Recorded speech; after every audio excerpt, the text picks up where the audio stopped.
A very good morning. You're watching World 24/7. We have a whole lot lined up for you over the next half hour. We're going to get you all the international stories, including an attack that's taken place in Russia, as well as the immigration, rules that are going to change. This is in the run-up to the US elections, whether it's Biden making new promises or it's Trump taking a complete U-turn. We'll get you all the details. But first, the headlines.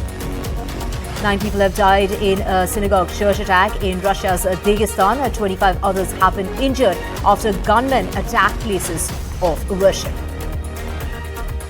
Foreign Minister Jaishankar visits the UAE. He's holding talks with his counterpart Al Nahyan. Jaishankar met with Al Nahyan in Abu Dhabi. But before that, a first stop at the Babs Temple in Abu Dhabi. India marks the 39th anniversary of Kanishka bombing. Jaishankar snubs Canada over parliament tribute to Niger.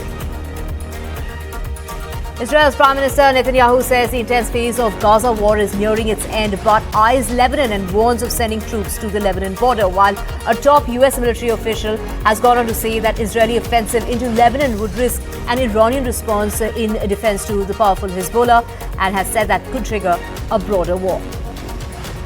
The death toll at the Hajj pilgrimage has now risen to more than 1,300 people amid extreme heat. 83% of those who have died did not have an official permit to perform Hajj, and having walked a long distance under direct sunlight without adequate shelter or comfort resulted in their deaths.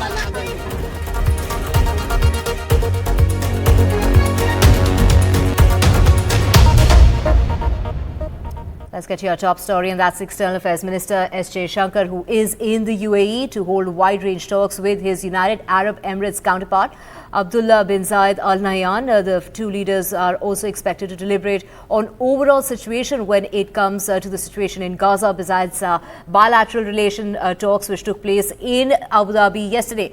Now, before his bilateral with Al Nahyan, the foreign minister also visited the iconic Babs Hindu temple in Abu Dhabi. Do remember, it's a temple that was inaugurated by Prime Minister Modi back in February this year. And Jaishankar's visit allowed the two countries to review their comprehensive strategic partnership, as well as regional and global developments taking place. So this is a very significant visit of the foreign minister in the UAE. He met with Al Nahyan yesterday, and these are visuals of that iconic temple Babs. Before having those talks with his counterpart, he was at the Babs temple. He did describe it as a very significant place. He described it saying that this is a testimony of the relationship that India and the UAE have, saying that this is a symbol of the India-UAE friendship. This is how Jaishankar described the Babs temple, a temple that was inaugurated by Prime Minister Modi back in February this year. So it is quite symbolic of the relationship that's held between the UAE and India, especially given the significance of as far as this visit is concerned. We have my colleague Ghazali joining us. Ghazali, take us through the two leaders who met to assess as far as the bilateral relations in Abu Dhabi is concerned. What all was discussed? See, this is almost the continuity of Modi 2.0, or the government which was there in power, Mr. Prime Minister Modi's government, and how Mr. Jaishankar was the foreign minister. Now, his visit to the Babs Mandir or participating in the International Yoga Day kind of suggests that how this government is very sort of serious in promoting its ties in the Middle East. And Middle East is already on the boil, so many issues were on the anvil for discussion. But one of them, which is very important, was the situation in Gaza. We know that UAE is a key player in the conflict there, because all the mediation talks, or say the meetings between the Western world and the Arab world, as far as the conflict is concerned, either Qatar is involved or UAE is involved. UAE has been sending a lot of humanitarian aid in Gaza. It has been sending team of medical doctors and all to carry out medical operations there for the victims of whosoever is injured there in Gaza. But besides that, how it is important for India's cultural ties. We saw Prime Minister inaugurating that Babs temple in Abu Dhabi earlier this year. And now Mr. Jaishankar going to UAE after this new government has come to power. It's the second foreign trip of the foreign minister. Earlier he went to Sri Lanka immediately after taking charge as a foreign minister. And now the second visit it is in Middle East. So India and UAE certainly have cultural ties. They also have back in 2022 a comprehensive economic you can say that agreement or a strategic agreement was signed between the two countries. And why this trip is also more important, because we know that during G20, the European Middle East corridor, or what we call the India-European Middle East corridor, was strategized, though none of it has been operationalized yet. But what we are picking up is that Indian Shipping Ministry is also trying to work out on modalities between the seaport connectivity between India and UAE. That is the first leg of the IMEC corridor. So these issues were under discussion between Mr. Jaishankar and UAE's president there during this trip. And also attending the Yoga Day event or going to the Baps temple is also part of the cultural diplomacy of India, because this is the first Hindu temple in UAE, and Prime Minister Mr. Narendra Modi inaugurated it. The Foreign Minister was there to visit it before his meeting with his counterpart in the UAE. Right, thank you so much, Ghazali. We will keep tracking that story and coming back to you for more on that. And staying with news of the External Minister, now days after India slammed the Canadian Parliament's moment of silence for Hardeep Singh Nijjar, the External Affairs Minister recalled the 1985 Kanishka bombing in a social media post, saying that it was a reminder why terrorism should not be tolerated. He went on to say today marks the 39th anniversary of one of the worst attacks of terrorism in history. He also went on to say that he was paying his tribute to the memory of the 329 victims of the AI-182 Kanishka who were killed this very day back in 1985. My thoughts are with their families. The anniversary is a reminder why terrorism should never be tolerated. Now, Canada's House of Commons had observed a moment of silence to mark the first anniversary of Nijjar's killing. The External Ministry said that they oppose any move giving the political space as far as extremism is concerned. And switching tracks now, India has made a significant diplomatic move by pledging its support to Bangladesh in the conversation as well. This is the conservation as well as the management of the Teesta River, a project valued at $1 billion that was previously under consideration by China. Bangladesh's Prime Minister Sheikh Hasina made a state visit to India, the first state guest to visit India under the new regime, the Modi 3.0 government. And during her two-day visit, she and the Prime Minister decided to send a technical team to assess the comprehensive management and restoration project for the Teesta project. Now, this team is visiting Bangladesh, even though there's no pact as far as New Delhi and Dhaka is concerned on the sharing of the waters of Teesta. The Teesta flows through the Indian states of West Bengal, Sikkim, and then to Bangladesh, and is crucial for agriculture. The division of the river's water has remained a bone of contention between the two countries over decades now. In 2011, the pact was almost sealed by the West Bengal Chief Minister. She did not travel to Dhaka at the last moment. We're talking about Mamata Banerjee, and the deal could not be signed. Now, Prime Minister Modi and the new government has been keen on signing the pact as soon as possible. India has been against China getting in this project, and of course China is aiming at not just the influence but also the strategic hold as far as this project is concerned. In 2020, China is learned to have shown interest in the Teesta management project, estimated at $970 million. Now that India attaches immense importance to the Teesta River project, it's clear by the fact that amid the Lok Sabha elections, the Foreign Secretary paid a visit to Bangladesh, like we were mentioning earlier, that he did go to, and discuss the Teesta issue. But now with India sending a technical team to Bangladesh, it seems to have taken a lead over China on this issue. In other news, very tragic news coming in. 9 people have died, and this is an attack that took place in Russia's Dagestan. 25 others have been injured after gunmen attacked a place of worship. Now, gunmen attacked churches and synagogues in Russia's north region of Dagestan on Sunday, killing 9 people, which included 8 policemen and also a security guard and a priest. The unidentified gunmen launched simultaneous attacks in Dagestan's largest city of Makha-e-Kala. And with that, we're slipping to a very short break. Back with a whole lot more. Stay with us.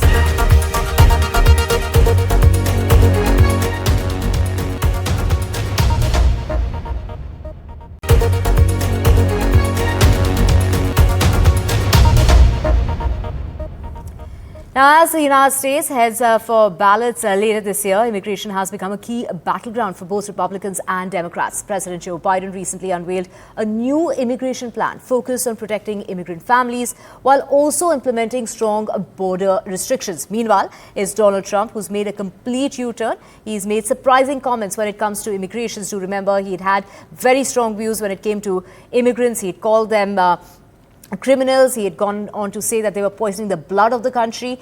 But now he's gone on to promise green cards to foreign students graduating from the United States colleges. To discuss the difference in policies of the two leaders, we have with us Saundarya Bala Subramani, and we also have Sameer Khedkar, the immigration lawyer, joining us. Thank you so much for joining us on the show today.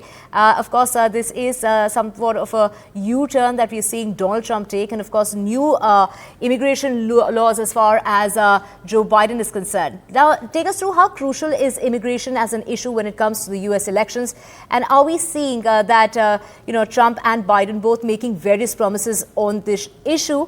Can we expect can we expect them to really go through with this? Saundarya, over to you. I can talk about Donald Trump first. I think when Donald Trump was last president for those 4 years, I can positively say that there was a very big anti-immigrant sentiment that went on throughout those 4 years.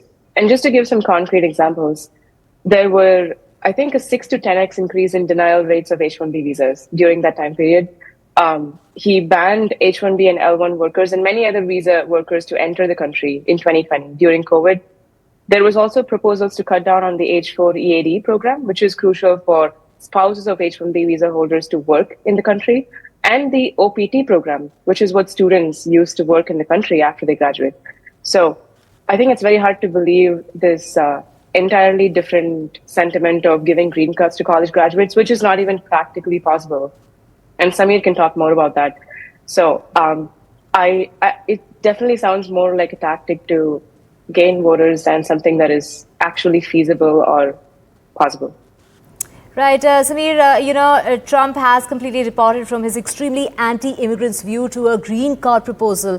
What do you make of this? We've heard him call immigrants animals, not humans. We've heard him call immigrants criminals and drug dealers. Comments such as immigrants are poisoning the blood of our country. And here we have Donald Trump making a complete U-turn.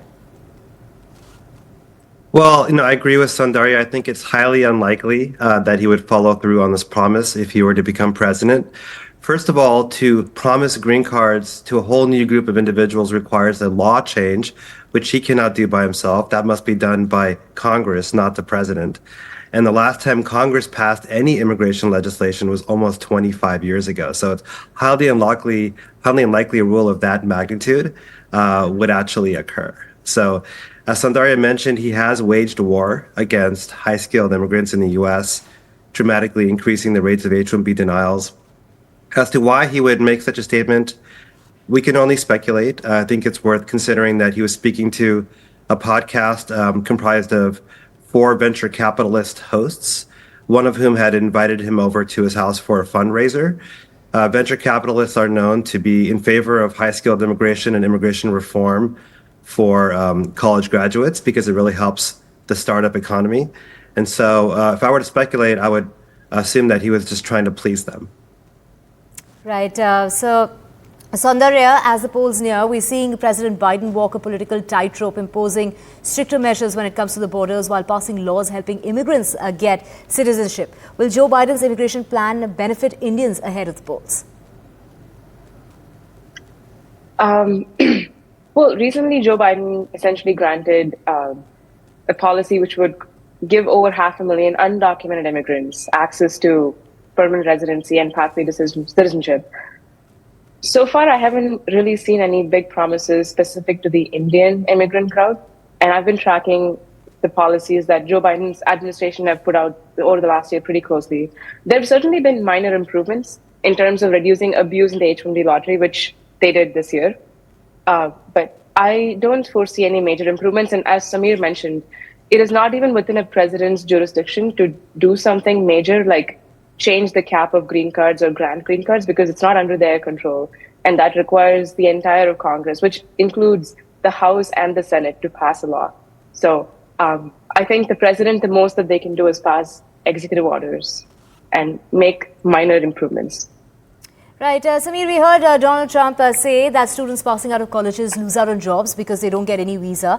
And he particularly wants to retain students passing out of universities in the US, particularly from India. So this is giving Indians a lot of hope. But do you think Donald Trump is just going to go back on his word like he always does? And is it, him just, making bold statements?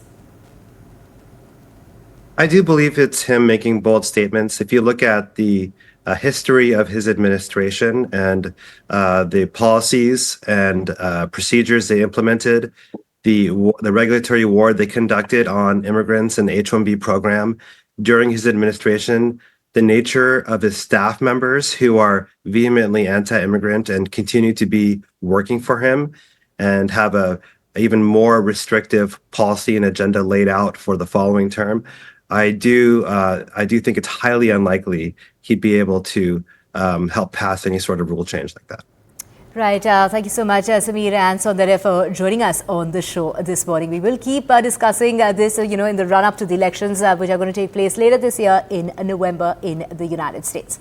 Well, moving on now to more news, and immigration is not just a key issue when it comes to the US polls. It's become a key battleground for the upcoming polls in the United Kingdom as well as France. And from Macron to Rishi Sunak to Biden, leaders are facing immense pressures to control growing immigration. Let's listen in to this report.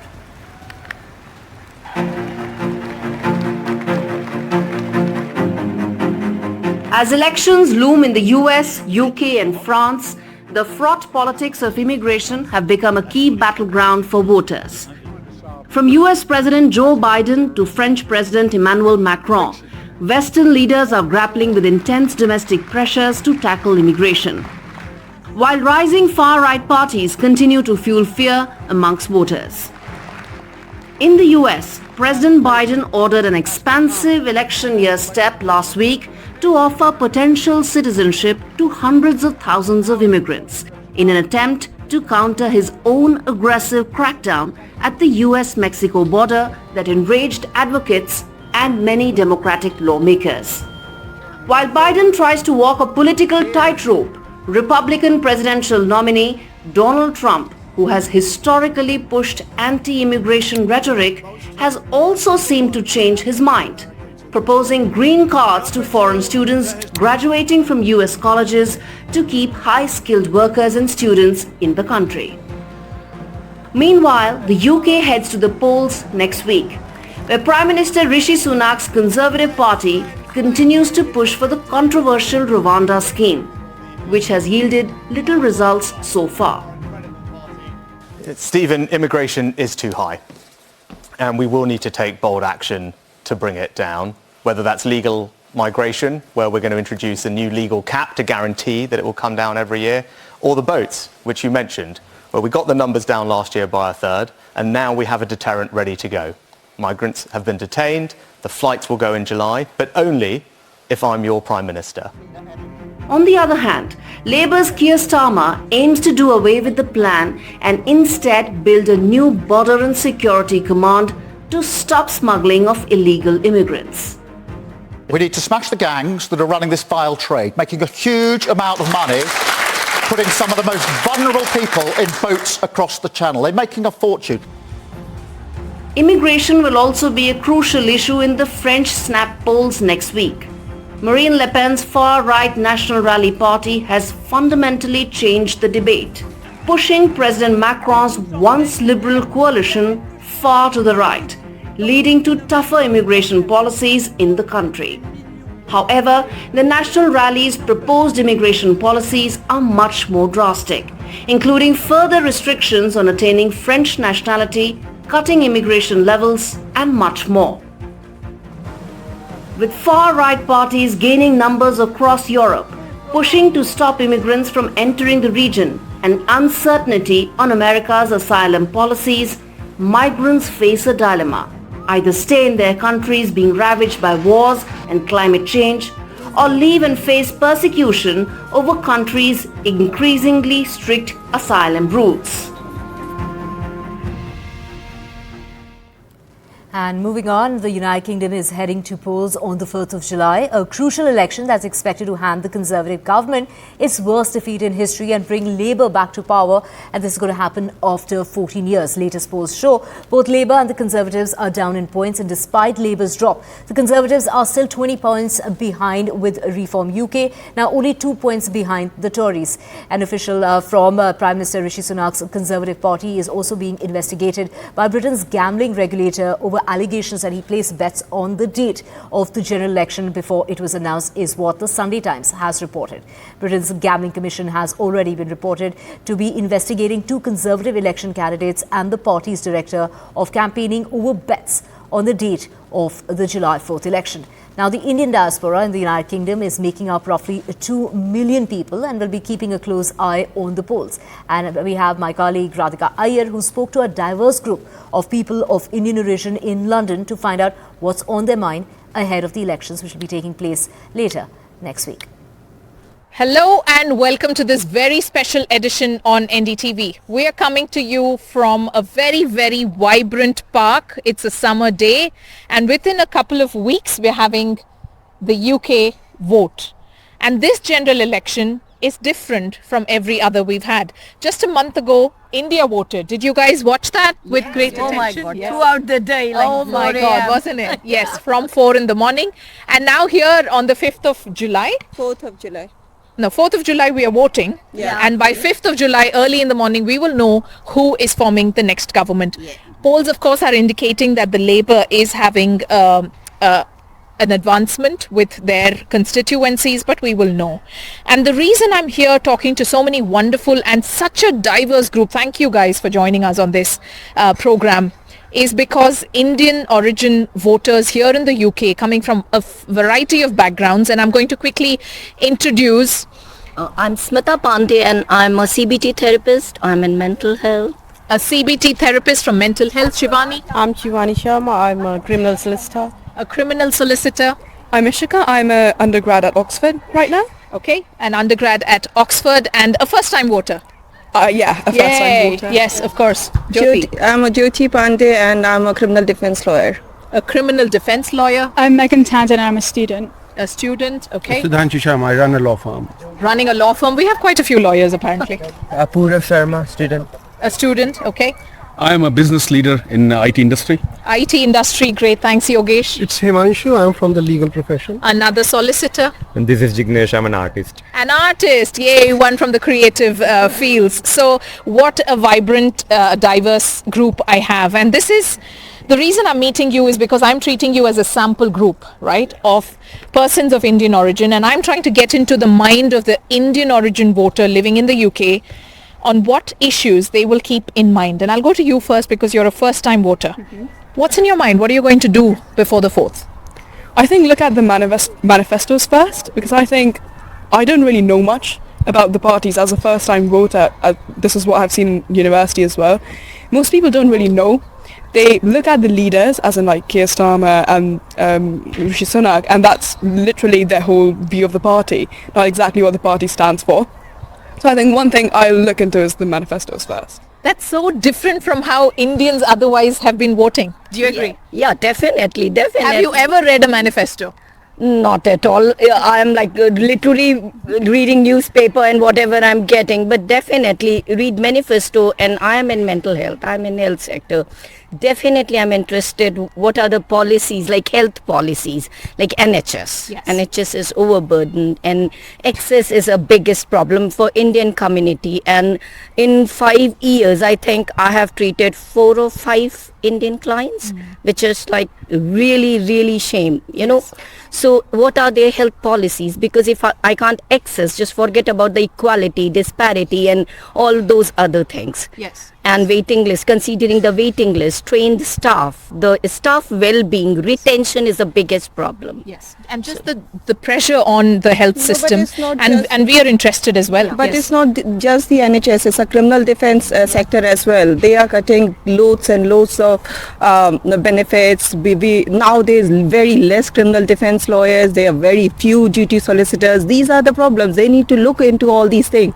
And also when it comes to the contract, they don't don't release the contract, the pay is very low. Solicitors, they go to magistrates court for £50 and they spend whole day there. Right. So who is this they? Are you talking about the government? The government. So is this anti-incumbency reflecting in all your comments? Anti-incumbency definitely reflecting, but yeah, it's not just the incumbency. If Labour comes in, they need to look at everything. It's not, I will not say just NHS or criminal justice system, it's everything. The tax as well. Actually. Look at the inflation. So is there hope? Is there hope that if the Labour comes in? So the problem is here again, from the economics point of view, if I'll say, we are the taxpayers. Everybody is a taxpayer. Yes. And Indian community is a significant, very small community in the UK size in terms of the size. Agreed. But if you see in terms of our contribution to the financial side, we contribute much. And allow me to. It's huge. Allow me to let our viewers know that the Indian community is among it's the third largest in the UK, proportionately offering a way bigger, it's like a tiny piece of community that's really lifting heavy weight on the economy. It's the second it's between the second and the third largest contributor to the British economy. Go on. And that's where the point comes in, that any government which sits in the chair, right, and comes up with the financial austerity measures where our taxes which we pay is being spent on unproductive humanitarian scope, right? That's where the challenge is, right? Give me examples. What's been unproductive? Where has your tax money gone waste in the last 5 years? Or 10 years? I think the way the funding been cut from all public sectors. You name a course, Jyoti mentioned it, you name a NHS, you name a probation, you name all councils. All councils being taken away with the money. Yeah. Planning system is so difficult to get to the housing. Yeah. I think not more than 3 or 4 councils all around the UK meeting their housing targets. All other are underperforming. If you name particularly Hounslow here, I think we are around 8,000 less housing which is in requirement.